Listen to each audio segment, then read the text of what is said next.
Okey, Assalamualaikum warahmatullahi wabarakatuh dan selamat sejahtera kepada semua murid-murid cikgu ya. Cikgu harap kamu sudah bersedia, kita jangan buang masa ya. Sudah bersedia dan bersemangat dan tenangkan fikiran ya. Serta tenangkan fikiran kamu tu. Okey, baik. Hari ini kita akan belajar bahasa Melayu ya. Tajuk dia kata ganda penuh ya. Jom belajar bahasa Melayu bersama Cikgu Nizam. Hari ini kita akan belajar kata ganda penuh. Apa benda kata ganda penuh tu? Okey, jom kita tengok. Okey, baik. Sebelum kita mulakan, cikgu akan terangkan objektif kita pada hari ini supaya murid kenal dan tahu tentang kata ganda penuh serta penggunaannya dalam ayat. Kata ganda ni biasanya kata ganda ni dia ada kata ganda separa, ada kata ganda penuh ya, dan sebagainya. Tapi hari ini kita fokus kepada kata ganda penuh ya. Kata ganda ni maksudnya dua perkataan tu nanti diulang ya. Dua perkataan diulang. Kita tengok ya maksud dia. Okey, baik. Kata ganda penuh ialah proses menggandakan keseluruhan kata dasar dan diletakkan tanda sempang di tengah-tengah dia tu. Okey, boleh faham tak? Dia mesti ada tanda sempang. Okey, kata ganda penuh terdiri daripada kata nama, kata adjektif dan kata kerja. Okey, baik ya. Ingat ya, dia adalah menggandakan kata dasar. Contohnya macam kayu. Kayu-kayu. Macam tu je. Okey, boleh faham tak ya? Ini penerangan secara ringkas dulu ya. Okey, jom kita tengok dengan lebih detail ya apa bendanya kata ganda penuh ni. Cikgu akan bagi contoh dia. Okey, baik. Kata ganda penuh ni yang macam cikgu cakap tadi dia ada tiga. Satu kata nama, gandaan kata nama, satu gandaan kata kerja dan yang ketiga gandaan kata adjektif. Kamu tahu kan kata nama kan, macam kata nama buku, meja, kerusi, laptop, itu semua kata nama. Dia nama sesuatu ya. Okey, kata kerja kamu tahu kan? Kata kerja ni maksudnya kita perbuatan. Perbuatan. Manakala kata adjektif pula adalah menunjukkan sifat. Okey, boleh faham ya? Okey, baik.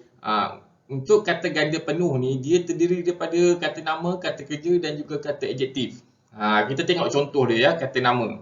Ya, buku-buku, monyet-monyet, murid-murid, kawan-kawan, pokok-pokok, meja-meja, botol-botol, pinggan-pinggan, kipas-kipas, cawan-cawan, buku-buku dan sebagainya lah. Kata nama. Ya, kita gandakan dia menjadi dua. Okey, boleh faham ya? Okey, begitu juga dengan kata ganda penuh bagi kata kerja. Perbuatan ya, baring-baring, jalan-jalan, pandang-pandang, usik-usik, cuit-cuit, cuit pinggang ya. Sapu-sapu, susun-susun, tarik-tarik, lompat-lompat, lari-lari, kerat-kerat. Faham tak? Ini kata ganda penuh bagi kata kerja ya. Dia tak ada macam menyapu-nyapu, tak ada. Kita ambil kata dasar sebab kata ganda penuh ni dia kata dasar sahaja. Okey, boleh faham?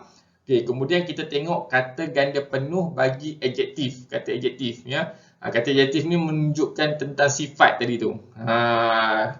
Okey, contohnya manis-manis, besar-besar, awal-awal, bulat-bulat, cantik-cantik, kecil-kecil, wangi-wangi, busuk-busuk, pendek-pendek, kuat-kuat, laju-laju. Nampak? Ini kata ganda penuh bagi adjektif. Sekarang ni boleh ingat tak ya? Kata ganda penuh dia ada tiga, iaitu kata ganda penuh bagi kata nama, kata ganda penuh bagi kata kerja, kata ganda penuh bagi kata adjektif. Dia tak ada imbuhan apa-apa sebab kata ganda penuh ni dia hanya perkataan akar.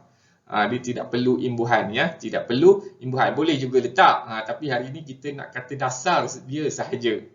Kita gandakan kata dasar tadi tu ya. Okey, baik. Jom kita tengok seterusnya. Okey, baik. Kita tengok contoh ayat kata ganda penuh bagi kata nama. Tadi yang semua murid-murid mesti mematuhi peraturan sekolah. Nampak? Boleh bina ayat ya daripada perkataan kata ganda penuh ni ya.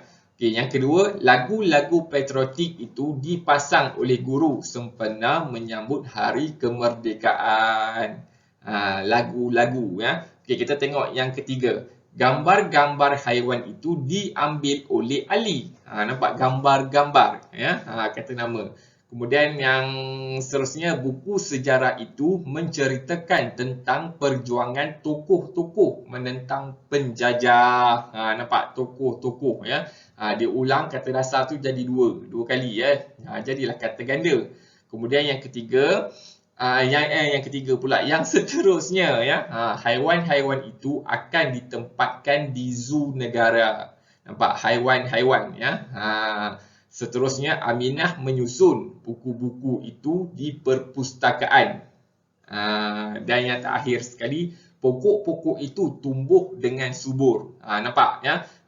Beginilah rupa bentuk ayat bagi kata ganda penuh. Ya. Contoh ayat kata ganda penuh bagi kata nama. Okey, boleh faham? Inilah macam ni lah contoh dia. Kalau cikgu suruh, kamu kena buat macam ni. Okey, boleh? Okey, jom kita tengok contoh seterusnya. Ni contoh ayat kata ganda penuh bagi kata kerja. Contoh yang pertama, kata kerja ya, perbuatan tadi tu ya. Yang pertama, ibu membawa adik jalan-jalan. Dia perbuatan kan? Jalan-jalan di taman. Okey, contoh yang kedua, abang baring-baring selepas makan. Yang ketiga, Ali cepat-cepat. Perbuatan dia cepat-cepat ya, cepat-cepat menyiapkan kerja sekolahnya. Okey, seterusnya, pelajar itu rajin-rajin belaka. Nampak ya. Okay, kemudian seterusnya, orang itu asyik pandang-pandang saya dengan renungan yang menakutkan. Dia asyik pandang-pandang je kita tau. Tampar muka dia sekali kan. Okey, kemudian yang terakhir, kata itu lompat-lompat dikejar kucing. Okey, boleh buat ayat dia? Boleh, senang saja kan? Tak ada masalah. Okey, jom kita tengok contoh seterusnya. Sekarang kita tengok contoh seterusnya ya. Contoh ayat bagi kata ganda penuh ya, untuk kata adjektif. Kata adjektif ni kata untuk menerangkan tentang sifat. Okey, baik ya, faham ya. Okey, baik, kita tengok contoh ayat dia. Hiasan yang dibeli itu cantik-cantik belaka. Okey, cantik-cantik ya. Okey, yang kedua, contoh pula, rumah yang besar-besar itu dimiliki oleh Pak Abu. Nampak? Kata adjektif besar tadi tu dah didabelkan jadi besar-besar. Jadilah kata ganda penuh ya. Menunjukkan rumah tu besar-besar semua. Okey, seterusnya, adik lari laju-laju setelah dikejar oleh anjing. Kemudian adik pun kejar balik anjing tu ya. Dia gigit kaki anjing tu. Okey, baik, seterusnya, sewaktu kecil-kecil dahulu, saya suka makan nasi dengan kicap sahaja. Nampak, waktu kecil-kecil dulu ya.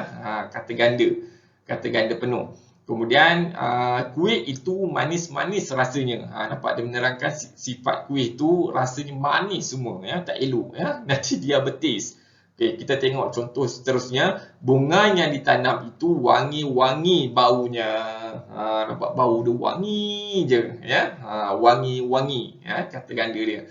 Okey, yang terakhir, contoh yang terakhir, corak yang bulat-bulat itu mesti digantung sebelah kiri dinding. Nampak, corak yang bulat-bulat tu mesti digantung di sebelah kiri dinding. Ni contoh ayat. Okey, sekarang ni kamu faham tak setakat ni ya? Kata ganda penuh yang terdiri daripada kata dasar saja, dia tak ada imbuhan. Boleh letak imbuhan, tapi kita nak kata dasar dia saja. Boleh kan? Boleh jadi kata ganda. Kata dasar pun boleh jadi kata ganda. Dia dinamakan sebagai kata ganda penuh. Okey, boleh faham tak? Okey, jadi bila kamu baca karangan, baca ayat, bila kamu jumpa perkataan-perkataan macam ni ya, cantik-cantik, besar-besar, laju-laju, ya, meja-meja, kursi-kursi, itu adalah kata ganda penuh. Tak kisahlah sama ada dia adjektif ke nama ke ya, yang penting kamu tahu ini adalah kata ganda penuh. Nampak tak tujuan kita hari ini ya? Bila kamu jumpa perkataan dua double ni yang sama, itu adalah kata ganda penuh. Okey, boleh faham? Jelas? Alright. Okey, baik.